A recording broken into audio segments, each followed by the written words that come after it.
배우 윤지호가 과거 항공사 승무원 복장을 하고 선정적인 방송을 한 것과 관련 통신매체 이용 음란죄로 고발당했다.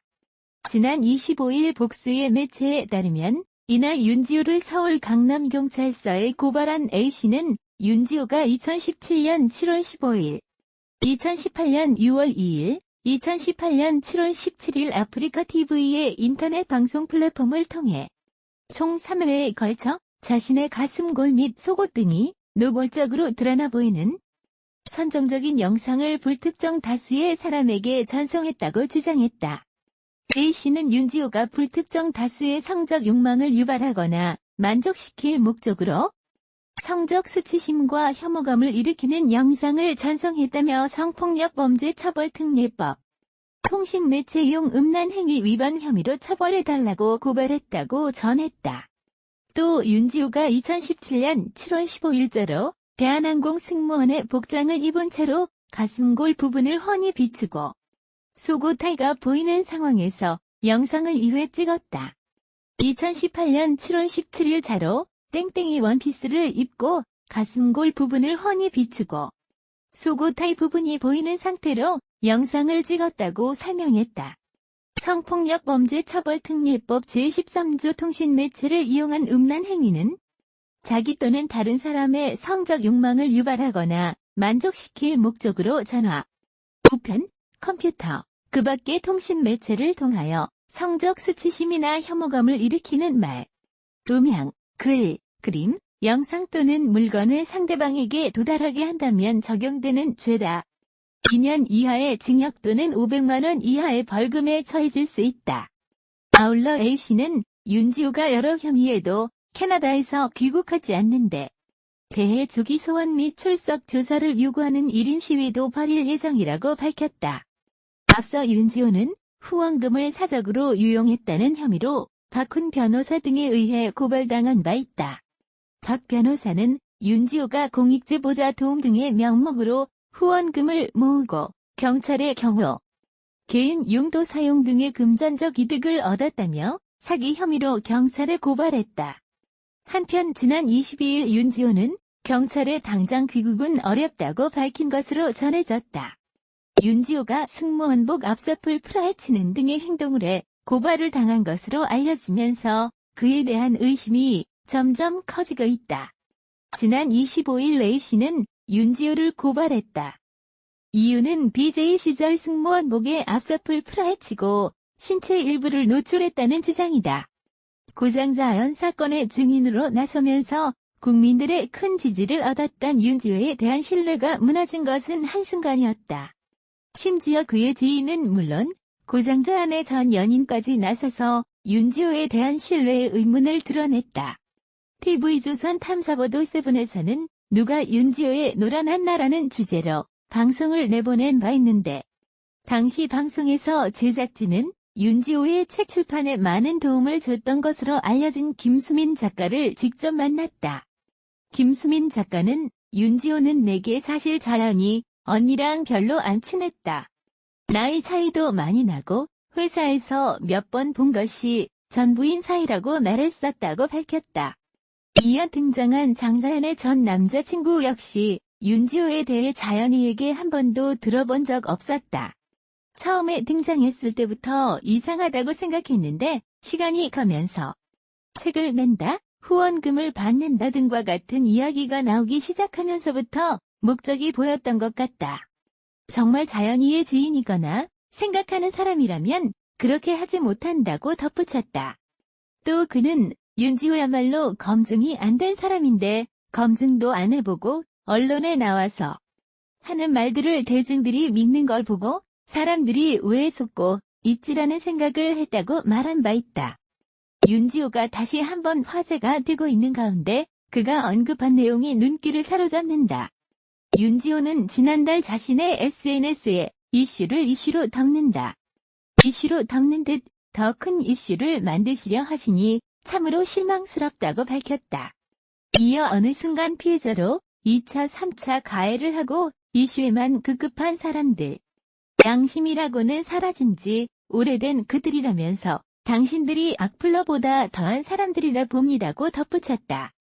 마지막으로 그는 칼로 베이고 찢긴 상처를 찔러놓고 사과 몇 마디로 인생 참 쉽게 사십니다라고 했다. 한편 윤지호의 본명은 윤혜영이며 올해 나이 33세이다.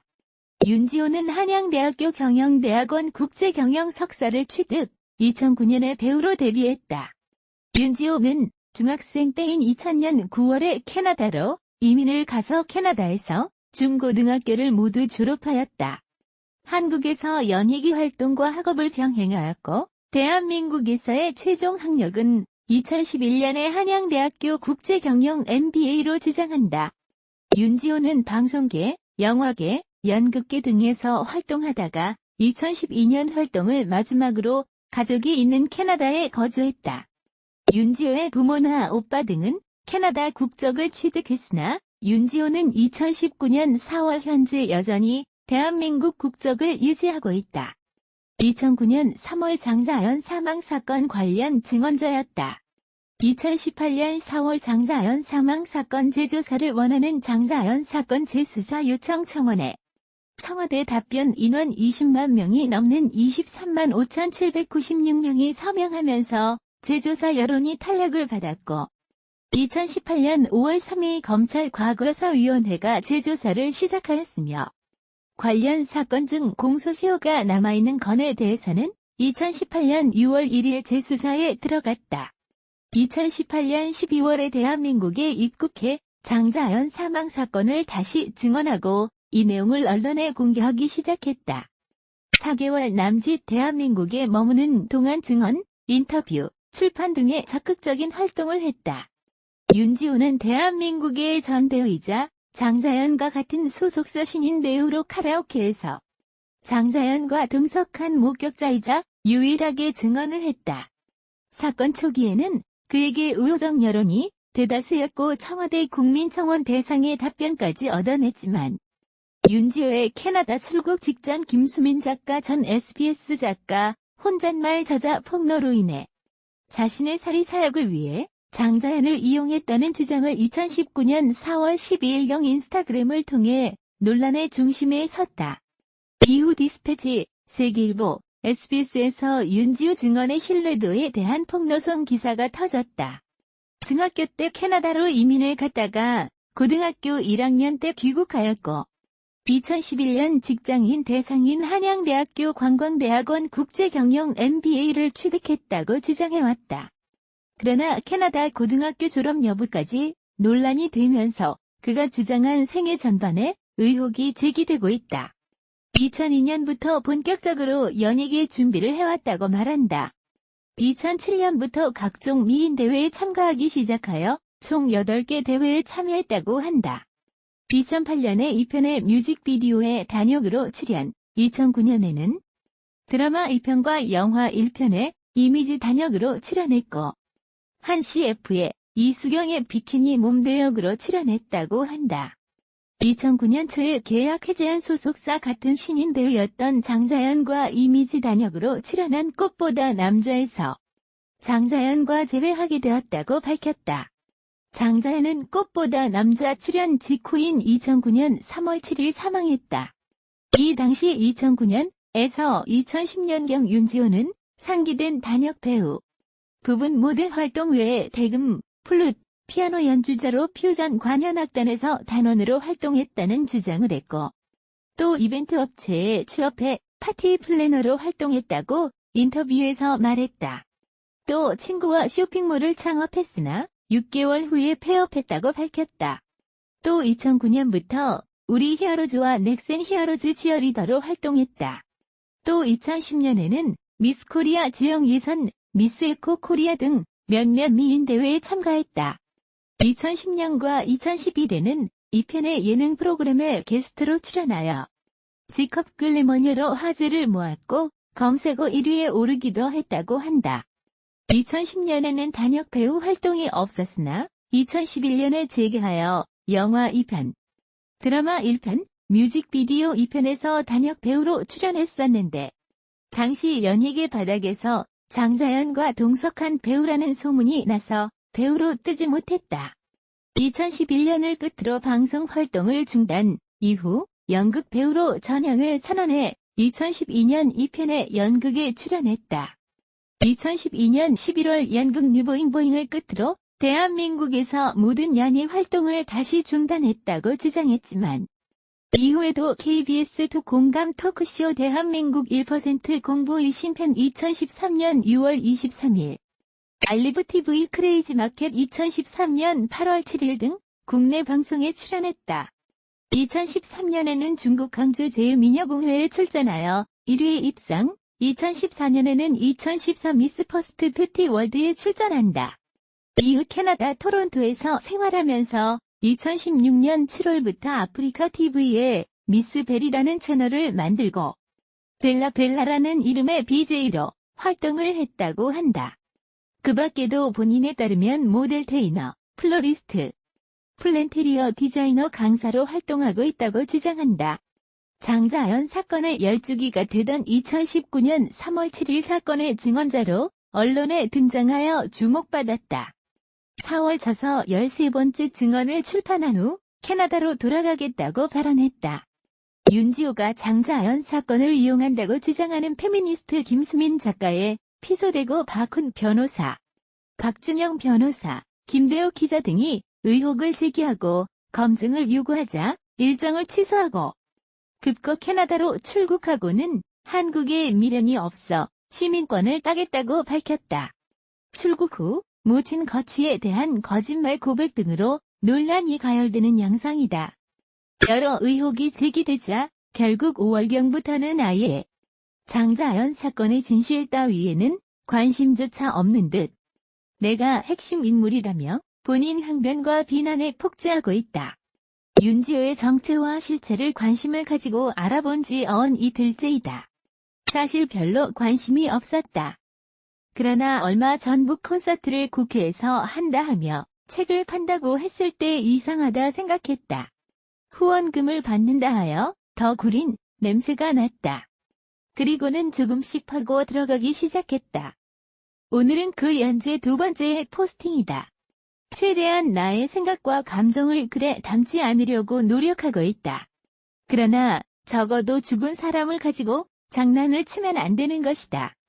현재까지 나의 잠정 결론은 고장 자연님을 팔아 사업하는 대국민 사기라 내렸다. 역사는 반복된다. 모르면 비극으로, 알면 희극으로, 그러나 이 글은 빡글이다. 재물이란 좋은 것이냐? 나의 롤모델 중에 한 명인 왕진진 님도 장자연님의 편지를 받았다 하며 유명인사가 되었고 민영한 실행님을 쟁취하였다. 나의 두 번째 롤모델인 허경영 님도 사진 몇 장으로 유명인사가 되었고 현재 개가프로 추정되는 삶을 살고 있다. 여기 장자연 님과 친하다는 한 사람이 나타났다. 위에 두 사례가 겹쳐지는 현상이 보이는 것은 나만의 착각일까? 그렇다면 윤지호 님은 나의 세 번째 롤모델이 될 수 있는지 찬찬히 살펴보자. 윤지호의 거짓이나 사기나 사업 모델에 대해 의문을 제기하는 사람들은 조선일보 방상훈, 방정호 님들의 시다바리로 몰아가고 있다. 적폐청산의 걸림돌 혹은 애국 보수의 선두주자라는 호칭을 하며 좌판학계 시민들에 의해 융단 폭격을 맞는 중이다. 적폐청산은 돈이 되는 것인지 걸림돌인지 시간이 지나면 밝혀질 것이다. 오늘 제시할 근거와 자료들은 사실이 확인되지 않은 찌럿이나 가짜 뉴스일 수도 있다. 다만 여론의 편승에 따라 판단이 흐려지는 것을 방지하기 위하여 여러 부분들을 자세히 살펴볼 필요는 있다. 김 작가라는 사람이 폭로를 했다. 내부 고발자가 내부 고발을 당한 셈이다. 이와 관련해서는 윤지호 님은 카톡 조작이라고 해명했다. 그렇다면 법적인 대응을 하면 되고 핸드폰 압수수색이나 뭐시기를 해서 사실 규명을 하면 된다. 하지만 분명한 건 이슈는 되니까. 그 이슈를 이용해서 영리하게 그동안 못했던 것들을 해보려고 그래서 출판하는 거고 웅웅. 이 내용이 사실이라면 윤지호 님은 영리하다고 봐야 한다. 아무튼 이 폭로자의 실명이 밝혀졌는데 김수민 작가라 하며 이를 만났다고 한다. 목숨 걸고 증언하는 자신을 모욕하고 있다고 한다. 대표적인 악플러라고 소문난 저스티스 위서스님의 인스타그램이다. 각종 의혹과 의문에 대한 정리가 잘 되어 있다. 나도 사건을 살펴보면서 가장 의심스러웠던 부분은 2009년에 장자연 님이 자살을 하고 2011년에 언론에서 직업 베이글 야라고 이슈를 삼았을 때 란제리 사업을 계획하고 있다는 인터뷰가 있었다. 이 부분도 다루고 있으니 나 혼자만 이상하게 생각하는 것은 아닌가 보다. 또한 이분 말고도 박훈이라는 분과 김대호 기자님도 의문을 제기하고 있다. 법적 대응과 강력 대응을 촉구하여 진실이 밝혀지길 바란다. 소시민들의 악플은 버럭하고 있으나 이분들은 왠지 무시하고 있는 느낌적인 느낌이다. 2010년 재판 당시 강압적이지 않았고 강요하지 않았다라고 증언했다 한다. 박훈님의 주장이 사실이라면 이제 와서 내가 마지막 증언자다라는 것은 아이러니한 현실이다. 이와 더불어 이상한 부분은 셀 수 없을 정도로 많다. 촛불 집회는 사비로 한다. 후원금을 언급하고 있다. 가짜 좌파는 돈이 됩니까? 가짜 미투, 가짜 페미도 돈이 됩니다. 더욱 가관인 것은 청와대 청원이다. 더군다나 시민들이 찬성을 많이 누르고 경찰에서 더 열심히 하겠다 대응하는 것도 코미디 같은 상황. 거기에 걸맞게 어울리는 우리의 유명 인사들의 모습에서는 진보주의자들도 등을 돌릴 수도 있다. 털복 김어준님의 방송은 이로 인해 핫하고 흥했으며 거기에다 이상호 기자가 운영하는 유튜브의 고발 뉴스에 출연하기도 했다. 아프리카 TV에서 별풍선으로 후원을 받는 것은 애교일 정도이다. 시청률과 수익이 최우선인가? 아니면 시청자들에게 판단할 근거를 제시하기 위한 하나의 공익방송인가? 재미있는 것은 정치권도 예외는 아니다. 우리의 적폐 담당 안민석 더불어 민주당 국회의원님, 이런 곳에는 빠지지 않는 정의당. 그리고 추계선 국회의원님. 그 외 윤재와 함께하는 의원 모임을 만들었다고 한다. 만약 이 사건들이 대국민 사기극으로 판명났을 경우 위의 의원들은 바른 해명을 해야 한다. 왜냐하면 함께 하겠다라고 했으니까 말이다. 특히 정의당은 정의가 있음을 증명해야 한다. 얼른 캐나다로 출국이나 도피하기 전에 사실관계를 규명해야 한다. 간단하게 휴대폰 압수수색으로 카톡이 사실인지 아닌지만 보면 된다. 공권력의 낭비와 대한민국 국민들을 약 올린 죄, 그리고 죽은 사람을 이용하여 능지처참한 죄, 이를 사업화하여 돈을 벌려고 한 괘씸죄까지 모두 통합해야 한다. 나를 비롯하여 여러 의문과 의혹을 제기하는 사람들이 잘못된 추측을 하고 이를 공개한 것이라면 일단 나는 해당 게시글을 삭제할 것이며 매일 밤 이불킥을 하면서 반성할 예정이다. 이제 어느 정도 인터넷에 위와 같은 내용들이 퍼지고 있다.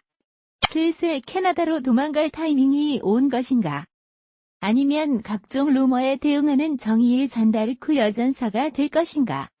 스마트워치 긴급 대응이 늦었다며 온 국민에게 질타를 받고 모욕을 당한 경찰은 명예 회복할 기회가 왔다.